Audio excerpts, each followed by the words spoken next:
अब इसे योगी की पुलिस का खौफ कहें या कुछ और, लेकिन एक बात तो तय है कि संभल में हिंसा के बाद जिस तरह से प्रशासन की कार्रवाई चल रही है, उसने न सिर्फ अपराधियों की बल्कि अवैध कब्जाधारियों की हालत भी पतली कर दी है। दरअसल हुआ यूं कि संभल की जामा मस्जिद के पास जिस जमीन पर स्थायी पुलिस चौकी का निर्माण हुआ है, उस जमीन पर दावा करने वाले शख्स मोहम्मद खालिद ने अचानक पलटी मार ली है। अब उसका कहना है कि पुलिस चौकी की भूमि पर उसका कोई मालिकाना हक नहीं है। आज आप लोग चौकी के पास पहुंचे थे, क्या मामला लेकर पहुंचे हैं एसपी साहब के पास? मामला ये था कि सर हमारी जमीन नहीं है, हमारे बुजुर्ग जैसे देख रेख करते थे उसकी। अब हमें पता चला तो सर वो सरकारी जमीन है, हमें कोई एतराज़ नहीं है। बहुत अच्छा बात है चौकी बनी और बड़ी खुशी की बात है। तो ये कौन किस जमीन की बात कर रहे हैं जिस पर सामने है जी? तो जामा मस्जिद के जो जमीन है वो आप लोग का था? नहीं, हमारा नहीं सर, वो तो हमें हमारे बुजुर्ग जो थे उसकी देख रेख करते थे, हमें क्या पता। अच्छा, अब जब पता चला हमें कि हमारी नहीं है तो सर हटा दिए कि हमारी नहीं हमारी नहीं है सर। तो वैसे जो ट्वीट किए थे पेपर अब्दुल समद नाम के नहीं सर, हमें नहीं पता। अब्दुल समद कौन है? अब्दुल समद दादा, आपके दादा? नहीं हमारे दादा नहीं, हमारे दादा के मतलब आपके खानदान के? हमारे खानदान के। यानी कि अब्दुल समद का उस प्रॉपर्टी से कोई लेना देना नहीं है?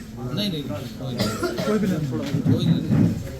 मोहम्मद खालिद जो अब्दुल समद के नाती हैं, उनका कहना है कि सत्यव्रत पुलिस चौकी पर जिस सरकारी भूमि पर बन रही है उस पर शपथ करता और उसके परिवार का कोई मालिकाना हक नहीं है, और जिस अब्दुल समद पर साल 1929 में वक्फ करने का दावा था, उसी के नाती ने पुलिस को 100 रुपए के शपथ पत्र पर वक्फ की संपत्ति होने से इनकार किया है। तो वहीं आपको याद दिला दें कि कुछ दिन पहले ही संभल के एसपी और डीएम ने साझा प्रेस कॉन्फ्रेंस की थी, जिसमें दोनों अधिकारियों ने बताया था कि जांच के दौरान वक्फ की संपत्तियों में बड़े फर्जीवाड़े का खुलासा हुआ है। प्रशासन को सौंपे गए दस्तावेज फर्जी हैं। महज 50 रुपए के स्टाम्प पर पूरे शहर को वक्फ संपत्ति घोषित कर दिया गया है। यहाँ तक कि डीएम और एसपी ने इस तरह की धांधली करने वालों के खिलाफ कार्रवाई की बात भी कही थी। कागजात हैं, उनका परिशीलन करने पे तो ये पाया जाता है कि जिस कोतवाली में आप बैठे हैं, ये भी जो 1905 या 1906 में बनी है, ये भी एक वक्फ प्रॉपर्टी है। और इस तरीके के जो कागजात प्रस्तुत किए गए हैं, जितने भी वक्फ प्रॉपर्टी के कागजात हैं, उन सबको वेरिफिकेशन करवाया जाएगा उनका। जिसमें सेक्शन 56 है वक्फ एक्ट 1995 का, उसका जो वायलेशन हुआ है उन सबका भी वेरिफिकेशन कराया जाएगा। और जहाँ जहाँ पे इसके वायलेशन को पाया जाएगा और फर्जीवाड़े करके डॉक्यूमेंट करके एग्रीमेंट करके जो एक्सचेकर को भी जो लॉस हो रहा है, ये बेनामे कराए जा रहे हैं, जिसका कोई लीगल सेंटिटी बेनामे के तौर पे जो सेल डीड के तौर पे होना चाहिए वो नहीं है, उन सब में भी कार्रवाई की जाएगी।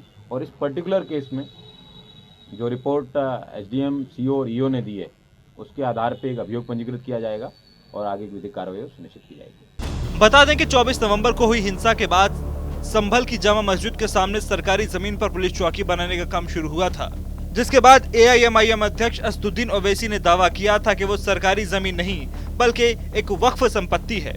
मगर अब दावा करने वाले परिवार ने ही मालिकाना हक से अपना दावा वापस ले लिया है।